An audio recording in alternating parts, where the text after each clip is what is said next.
So what's the best way to respond to online leads? And this is something that just will make or break the success of an online marketing campaign in your business, because it's really hard to grow your business on referrals. It's not really a scalable plan. But then pretty much, like when it comes down to actually, getting business from the internet, it's not the same as referrals. And it's not the same as, walk-in traffic. Or, granted, it's like there's kind of different levels of online marketing. There's, you buying leads from people. There's people that come in organically. There's people that you pay for. But there's a few different buckets to put them in. There's the traffic you own, the traffic you don't own. The traffic you own is like email marketing. Of different things. There's traffic you don't own, which is like online ads, like Google, for example. And then there's just the organic stuff, random people that come in. And so there's going to be varying degrees of that, but just realize that when you get online leads, it's on a spectrum of, hey, there's 0 and 100, as in completely cold to closed. And so when you talk to somebody on the internet, you don't know how long they've been looking for something. So just respect that. Like, you might be the first person they're talking to in buying a house ever, like their first time, as opposed to someone that's been looking for the right agent for 8 months. Or if like immigration law, what we're in, there might be people that literally just it's the very first time they're talking to a lawyer. Like I remember the very first time I talked to an immigration lawyer in Panama. I flew down there to actually see what was going on in the country and decide if I wanted to live there, and I loved it. And the law firm was totally rude to me. They were like, "Oh, you don't have the money. Who cares?" Like, they didn't even want me to go to their office, and I was concerned it was a scam. And the business partner I had at the time, he had about like 100 or 200 grand. We were going to invest and start a dive shop. But just realized that that might be the first step in a very long journey for that person. And when you get the people that are just on the phone, like, "Yeah, let's do it," and then the people that are a bit more skeptical, it's just remember that they're on a different part of that spectrum. And so, much like us, when we cold call an office, we don't pitch them the first time we talk to them. It can be the same thing online. So that's why it's important to have that sales process in place, especially for online leads, and have it documented, written, and understood by the entire company. So that's one tip for dealing with online leads.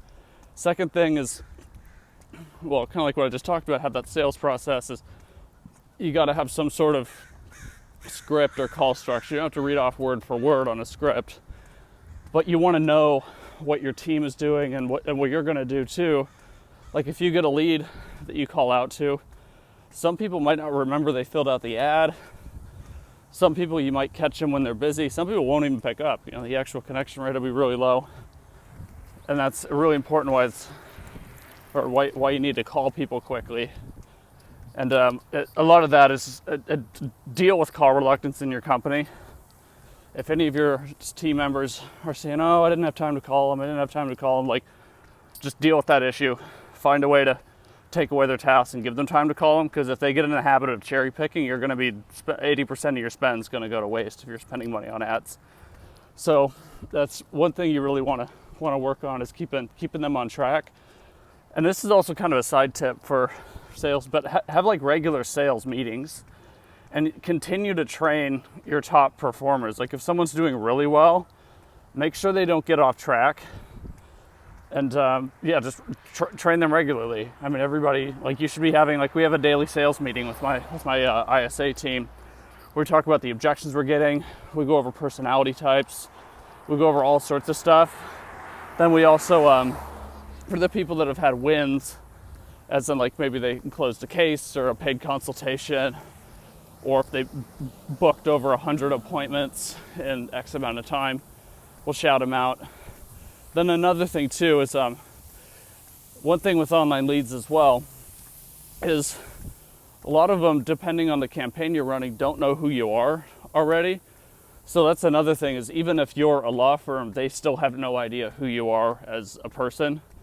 And generally if you're selling high ticket things, it's there's going to be a natural level of skepticism that comes with it. It's like, hey, is this actually going to work for me? It's a big purchase. because a lot of people can't afford a high ticket purchase once. It's something like 60 to 80% of people living in the US can't handle like a $40 or a $400 emergency. And maybe those stats are a little dated, but it's very alarming what it is. So be respectful of that and everything. Be willing to follow up. Don't get jaded or anything. If you get one angry person on the phone, that doesn't mean the next person on the phone. They're completely unrelated. Every lead you get is a real person. Just treat them with respect and everything. But just kind of recap, when it comes to actually getting all of your online leads in places, for one, have some type of system to deal with them. That's like a good script. When you're on the phone, remind them, hey, you filled out an online ad and requested information from us. It's, are you looking to get help with your immigration, or why are you looking to buy a house right now? Because they might not remember right off the bat. And then second is, for one, have a sales meeting, keep your team on track. And third, I'd say the biggest tip is just don't get jaded. So what? One angry person from the internet, that doesn't mean every person that comes in is going to be angry, because every lead source, every type of marketing works, and every type of online marketing works also. But people get so biased to different things, it's hard to keep them on track sometimes.